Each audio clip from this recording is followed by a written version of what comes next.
Inicialmente, cumprimento a todos os trabalhadores da CNH, desejando que estejam todos bem, com satisfação que a gente vem aqui expor aquilo que nós conseguimos através de diversas discussões e reuniões com os representantes da empresa. No tema aposentadoria, nós tínhamos a cláusula anterior, ela discutia apenas e permitia que aqueles empregados que aposentados solicitassem demissão teriam direito ao abono. Nós avançamos de uma forma significativa, abrangendo também aqueles empregados demitidos da empresa quando tem mais de entre 5 e 10 anos para 1,5 salários base, e para aqueles que têm mais de 10 anos de trabalho na CNH, o direito a receber um abono de salário base de 2 salários. Então, isso é significativo porque o trabalhador aposentado, ele já encaminha a sua vida para até pensar num descanso, né. Então, quando no momento da demissão, ou da solicitação de demissão, ou a demissão sem justa causa, ele possa ter um conforto maior a partir de então, para que possa encaminhar o restante da sua vida de uma forma mais tranquila, junto à sua família, juntos à sociedade em geral, para que isso seja mais tranquilo. Então, é uma cláusula extremamente importante, que prestigia esse campo do trabalho, o que hoje o Brasil tem uma população mais acima de uma média de idade, né? O Brasil não tem mais aquela pirâmide que nós tínhamos antigamente, como se fosse certinho, ponta pequena em cima e a base bastante grande. Hoje a pirâmide etária do Brasil, ela se encontra com muitas pessoas no seu meio, então você prestigiar esses trabalhadores que alcançam essa idade é algo extremamente importante e que o sindicato julga ser uma coisa bastante gratificante para os trabalhadores. Então, nesse ponto, também nós pretendíamos, obviamente, algum avanço maior, mas nós conseguimos a manutenção do afastamento para 90 dias para as doenças comuns, aquelas que não têm origem no âmbito laboral, mas nós conseguimos fazer com que, quando essa doença for diagnosticada como doença do trabalho ou acidente de trabalho, durante todo o afastamento será garantido o recebimento do salário como a complementação do auxílio-doença pago pelo INSS. Ou seja, aquele auxílio que é pago com o código B91, estando apenas para aqueles que recebem o B31 de doença normal, uma doença que não tem origem no trabalho, o B31 receberá esse salário, essa complementação do auxílio-doença, por um prazo de até 90 dias. Então, primeiro que eu quero só fazer uma pequena correçãozinha ali. No parágrafo primeiro, nós tínhamos um prazo menor para aqueles empregados que ainda não tivessem atingido o período de dependente, segurado obrigatório da Previdência Social. Então, o empregado tinha até 60 dias, a empresa complementava esse auxílio-doença para aqueles empregados que não tinham atingido ainda o prazo adequado, ou seja, não estavam dentro das normativas do governo federal para receber o benefício pela Previdência. Então, a empresa pagava até 60 dias. Nós conseguimos avançar que para essa classe de trabalhadores, esse prazo também será de 90 dias para receber a complementação do auxílio-doença, complementando o auxílio previdenciário que ainda ele não poderia ter ainda. Então, a empresa pagaria essa diferença. No parágrafo 4º que nós estamos incluindo e que nós conseguimos acertar com a empresa, é uma reivindicação antiga dos sindicatos metalúrgicos, não necessariamente só na CNH, mas para toda a categoria metalúrgica. Isso por quê?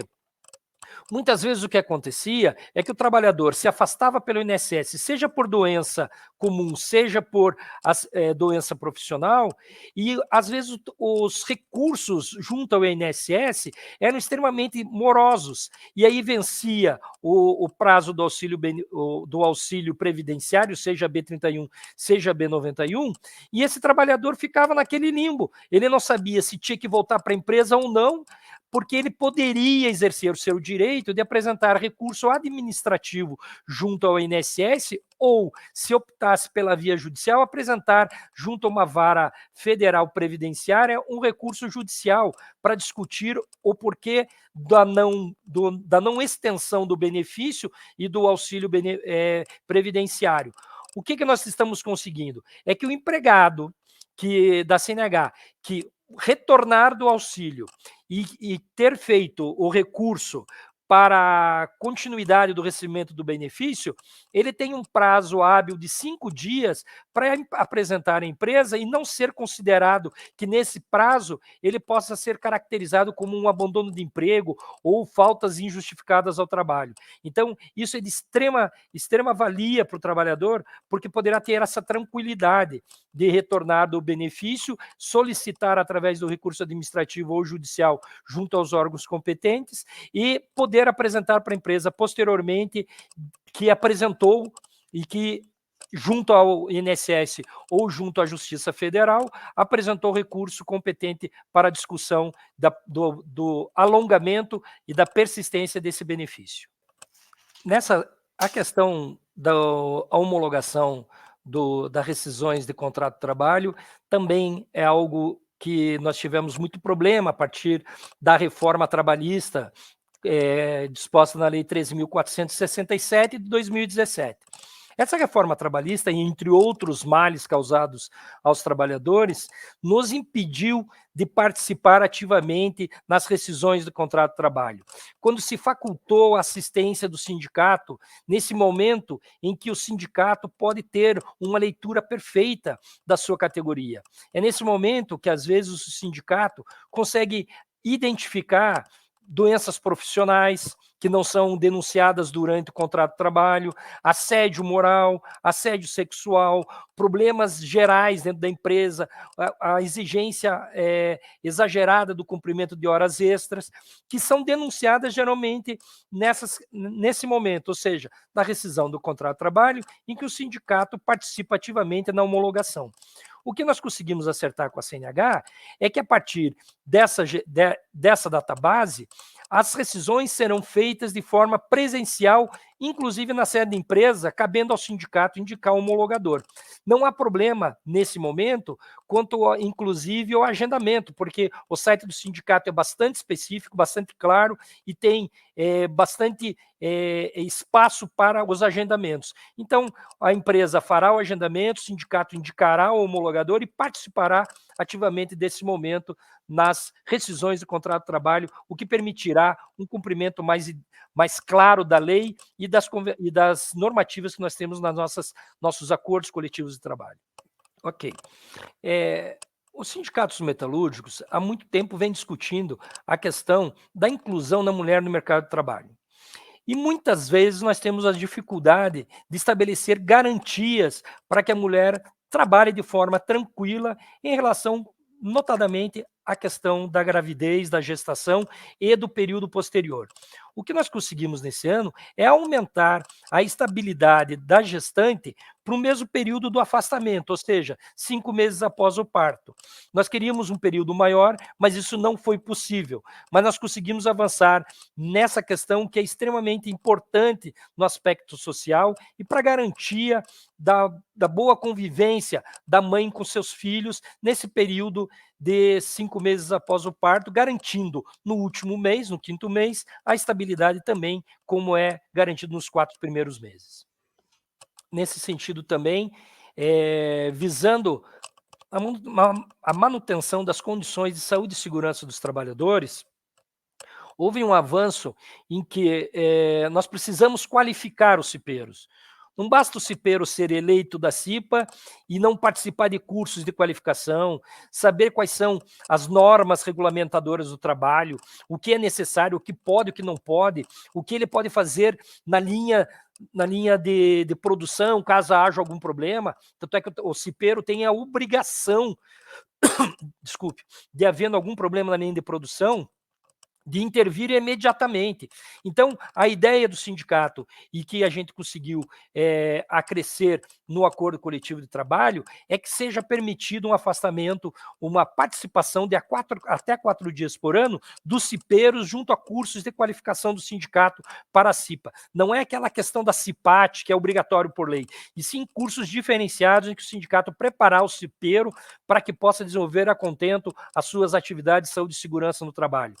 Da mesma forma, na questão da eleição da CIPA, a empresa, nós conseguimos acertar com a empresa que a partir de agora o sindicato poderá indicar um delegado de base que possa participar ativamente no processo da eleição da CIPA. Na questão do auxílio creche, essa é uma evolução extremamente importante.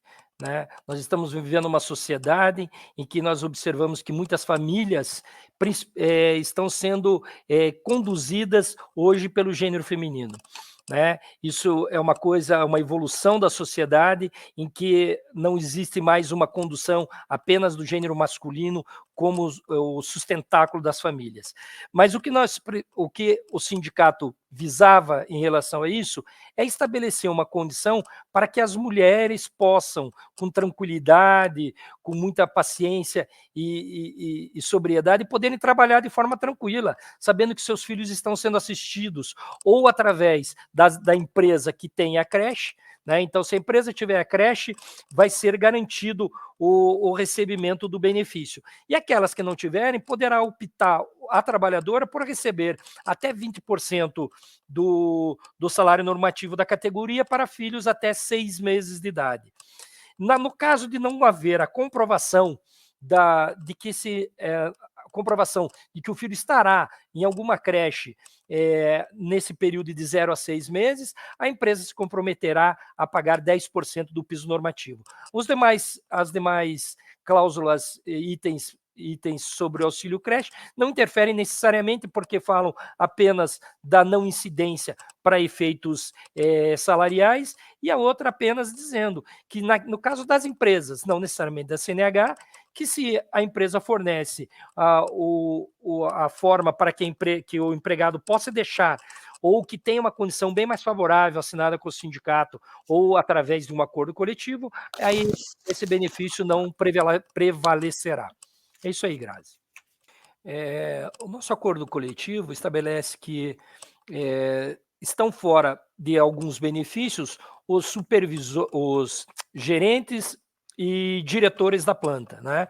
E nós temos alguma coisinha em relação a estagiários e aprendizes. Mas, a princípio, todos os trabalhadores serão abrangidos pelo benefício do Vale Mercado. Presidente, eu julgo assim, nós tivemos dificuldades, o Cid Cordeiro apresentou aí quais foram essas dificuldades que nós tivemos nos últimos 2 anos, que atrapalharam, obviamente, não só a CNH, como outras empresas do setor. Acho que nós tivemos uma felicidade na parte social, conseguimos avançar em pontos que eram extremamente importantes para gestantes, para os trabalhadores, para os aposentados, e isso faz um diferencial dentro da categoria. Acho que a CNH evolui nesse sentido. Mas na parte econômica também conseguimos a manutenção do INPC para aplicar os salários, conseguimos um abono significativo antes mesmo da data base, como o presidente acabou de citar, no dia 14 de novembro. Então eu entendo que a correção também, a aplicação de um aumento real, que não entra nos salários, mas sim coloca dinheiro diretamente no bolso do trabalhador, ao transferir isso ao Vale Mercado, são benefícios e são ganhos que devem ser extremamente valorizados pelo trabalhador.